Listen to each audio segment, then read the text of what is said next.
Welcome to another edition of Cadet Chat with Dr. K. I'm here with a very special guest, our new Assistant Superintendent for Instruction, Mrs. Kristen Paolini. Kristen, welcome to the show today. Thank you. Thanks for having me. Yeah, we're so excited to have you a part of the Cadet Nation. Can you tell us a little bit about yourself and your journey on your way here to this position here in the district? Sure. So I graduated from St. Bonaventure University, a very proud alum, and immediately started my teaching career at Gates Child High School. I was a high school English teacher there for 10 years, and then moved over to the Spencerport Central School District, where I served as a high school assistant principal for 5 years, and then in district office there as the director of curriculum for 5 years as well. And right around this time last year, I was interviewing for this position and came to the Hilton School District on June 1st.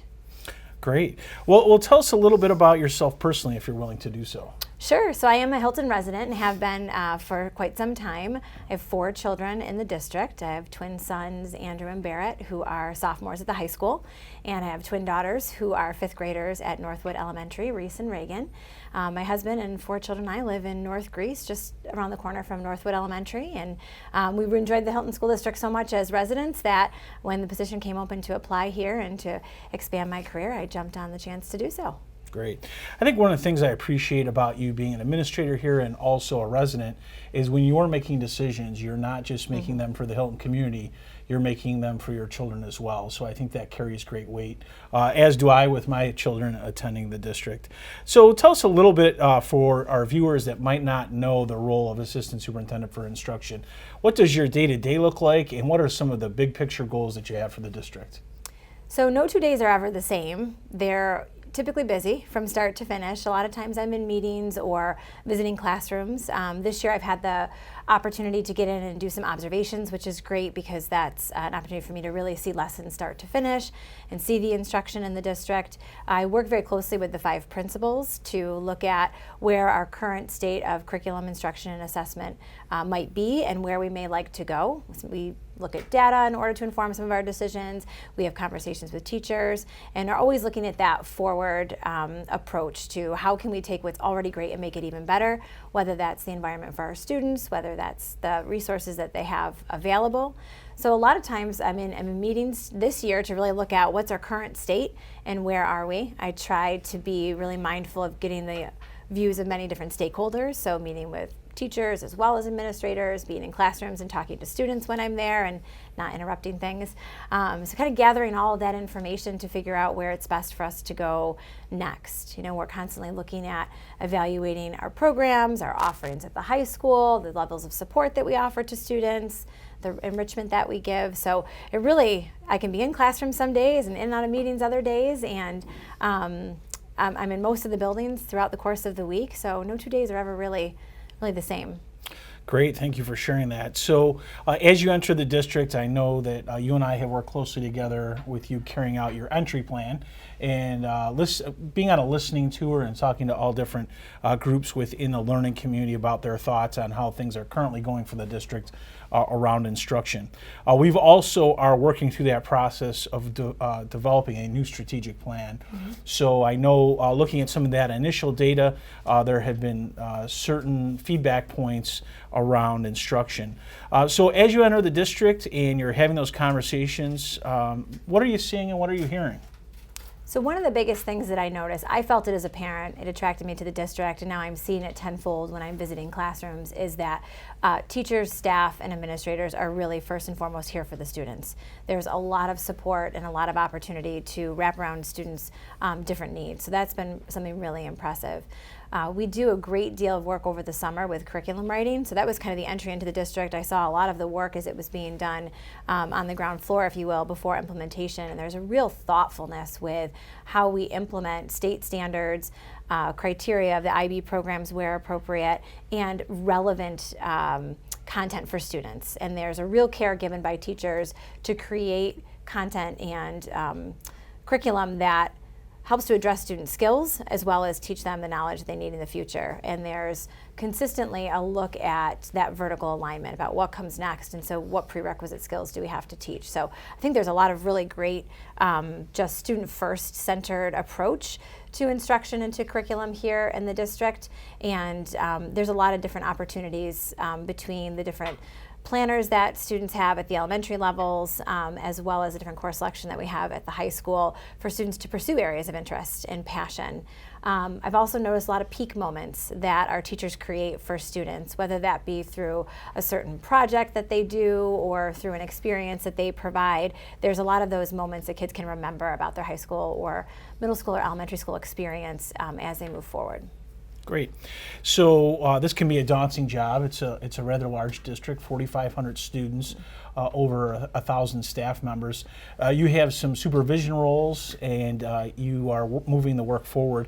What are some of the systems that you have inherited, or help someone from our community understand how it kind of looks like when an initiative either comes up grassroots or is worked through in collaboration with the Office of Instruction? One of the things that we've made a priority and a focus over the course of this year is to make sure that we are soliciting stakeholder feedback before, during, and after implementation of any sort of initiative. So, for instance, when I came on in June, we were beginning to look at moving our really great reading program up into second grade with the HD Word program. And as that implementation, there was training in June, implementation happened. We just recently put out a survey to get feedback from teachers to learn about what's working, what's not working, and what should some of our next steps be. So that's a system that we're trying to put into place, so we're continuously understanding what district initiatives or programs might look like when they're in the hands of students and in the hands of teachers, and then using that feedback to make small tweaks here and there as necessary. And then we'll come back to that at the end of the year as well and evaluate also. So we try to do that through surveys, we try to do it through visiting meetings with individuals and just keeping in communication both with the teachers that are working on any of those initiatives, but also the building principals and assistant principals, and making sure that the Office of Instruction and building administration are all on the same page and are able to support teachers and staff in bringing those initiatives to fruition. Great. So you alluded to this a little bit in your answer right there, but can you talk to us a little bit more about your leadership style and what you think good leadership is? It's important to me that I recognize any leader is going to have blind spots just based on personal experience or lack thereof of specific experience.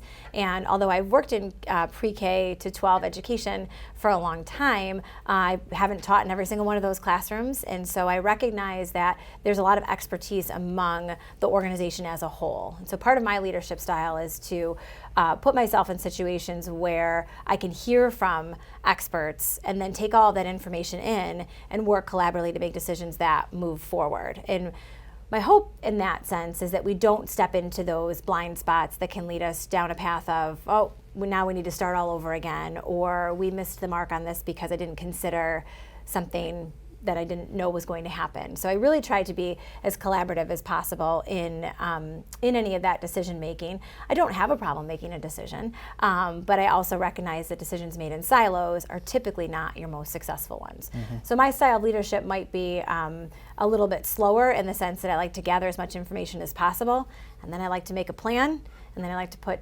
checks in place to make sure that we're following through on that plan. We're in that process right now with our long-range equity plan with the district improvement team, and we're in a similar process right now with MTSS as well to make sure that we have an implementation where we can support our students' tier 1, 2, and 3 needs appropriately. All right, thank you. So we talked a little bit about leadership. Along your leadership development, who are some people who have inspired you or influenced you in the way that you do the work that you do? I think I've really taken lessons from every leader that I've worked with. I think we've all worked with some leaders where we see traits and say, oh, I want to do it just like that, or I really like when someone who leads me does this.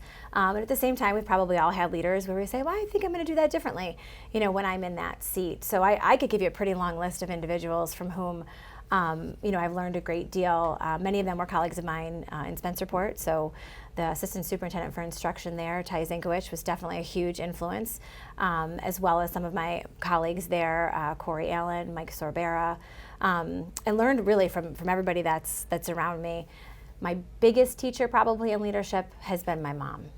And she was both a career woman in corporate America and running a household with 2 very busy kids, and could really kind of do it all with grace at all times somehow. So I always try to aspire to be a little bit more like her. I'm working on my patience. She's a little more patient than I am. Well, that's an impressive list, and thank you for being vulnerable and sharing those with us and the viewers. So let's talk a little bit about, you mentioned this in an earlier answer. Tell us a little bit more about professional development, curriculum development, and new teacher development. What are your thoughts on those topics? They're all very, very important. And one of the things I always say about teaching it was exciting for me, but it was also maddening, is that I don't know if you can ever arrive. Just when you start to feel like you're really doing everything right, you walk into a colleague's classroom and you see, that's so great, I don't do that. And so there's an excitement in that because you can always get better, but that can always be kind of maddening. So what I think is really important about professional development is to think about those things that have good staying power. So if we look at something like strong assessment design will last you for years to come. And so I try to be really mindful about any sort of professional development opportunities or things that will stand the test of time versus what might be the newest and flashiest at the moment, because it's really easy to get distracted by that. I think you also talked about curriculum in there as well. Yeah, curriculum development and then that teacher development. I know they all interweave with each other, but yeah, anything else as far as, can you maybe help some of our viewers understand, sometimes the term curriculum gets used, but it may not be something that's curriculum. Maybe help us out with that. Yeah, it's a common question right now. I think a lot of times we think of lesson plans as being the curriculum, or sometimes we think of a resource like a book as being the curriculum, but curriculum is really driven from state standards. And so you start first with state standards and you break those down over the course of a school year or over the duration of a course of study, and start to think about what is the order in which those standards make the most sense, and then how will I determine if students have met those standards. So curriculum really begins with the standard, then it goes all the way to the end of how will students demonstrate knowledge of this standard or an ability to meet this standard, and then you plan backwards to set learning objectives or outcomes for students along the way. And that's really what curriculum is. It's the standards, it's the assessments, and it's the learning outcomes. And then we have a number of things with International Baccalaureate that also are incorporated into that as well. But I would consider that kind of stage 1 and stage 2 of curriculum writing, and then what we see in implementation, like the lesson plans or the resources, that's how we deliver curriculum. And that can be something that might be a little bit different from your classroom to my classroom. If I like to teach that through poetry and you like to teach that through a short article, but we're both getting to the same learning outcome, the resource might look different in our classrooms, but the curriculum would still be the same. Excellent definition and explanation. I hope people appreciate that. That's something I think that a lot of people can sink their teeth into and understanding. So, and then if they have questions, they can always reach out to the district. Oh, absolutely. And we can answer those. And I know that we have much information posted on the website when we start to talk about our curriculum development and some of the other things happening out of the Office of Instruction. So as we move forward, and we're going to kind of wind down here, outside of working as the Assistant Superintendent for Instruction, what do you like to do outside of work for some balance? So for the most part, I spend a lot of my time with my children and in their different endeavors and events. All of my children are involved in some way, shape, or form in Hilton Athletics. My daughters play Hilton Select basketball. My sons play on the Hilton varsity hockey team and golf team as well. So we spend a lot of time cheering them on the sidelines, or I do coach my daughter's basketball team with a number of other great young athletes in our district. That's a really fun thing that I enjoy doing over the winter. In the summer months, I caddy for one of my daughters in all of her golf tournaments, and my husband caddies for my other daughter. So we spend a lot of time either golfing as a family or running the golf tournament circuit. So we do a lot of that. I do enjoy working out as well, and I dabble a little bit in photography, but I'm not very talented. Wow, great. That's awesome that you find some time, and especially the priority you put on your family. And one of the things that I've noticed working and living in the same district is that some of those things can sometimes overlap. So you get to spend some quality time with your family, but you're also doing it sometimes in a work capacity.